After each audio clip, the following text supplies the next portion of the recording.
Here we're having a look at how to determine the gradient between 2 points, or the gradient of a straight line. Now, gradient tells us how steep a line is and in which direction it's going, whether it be moving up or moving down as we go left to right. Now, the basic formula for gradient is to work out the rise, in other words how much the line goes vertically, and how much the run is, in other words how far the line goes horizontally, between any 2 points. Now we can see here that the run is the gap in the x values. The first x value is 2 and the second x value is 5. We can also see in the rise that it's a difference in the y values. The first y value, if we're looking at the higher level, is 7 and the second y value is 1. So the rise is 6, which is the difference between 7 and 1, and the run is 3, which is the difference between 5 and 2. Knowing those two values, we can work out the gradient, because the gradient is rise divided by run, or 6 divided by 3, which gives us a gradient overall of 2.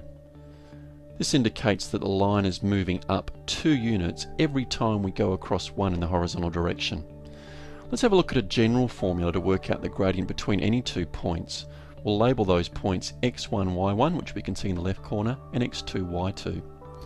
We'll work out the rise and run again, but this time what we'll do is we'll use the symbols given to us. Now x1 and x2 are the 2 x values, and y1 and y2 are the 2 y values. The difference between those in the x values is the x2 minus x1, because x2 is greater, and the difference in the y values is y2 minus y1. So there's our rise and run for any 2 points. So the gradient is equal to the rise, which is y2 minus y1, and that's divided by the run, which is x2 minus x1. So that's our gradient formula for any 2 points. Let's apply it to the original points that we had. Now the first thing we're going to do is label the points x1, y1 and x2, y2. The little 1 and the little 2 near the x don't actually have a value, they just point to a particular value. So our first point is 2, 1 and our second point is 5, 7. It doesn't matter which point's first or second, but going from left to right is a good guide. Then we substitute the values into the formula, so we can see that y2 is 7 minus y1 is 1, and x2 is 5 minus x1, which is 2.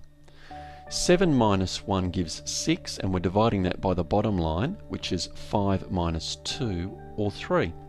So the gradient becomes 6 divided by 3, which gives us a value of 2, which is what we expected because that was the answer before. So our gradient in this case is 2. When using this formula, be mindful of negative values because you're going to be subtracting negative values sometimes and we need to be careful with the sign.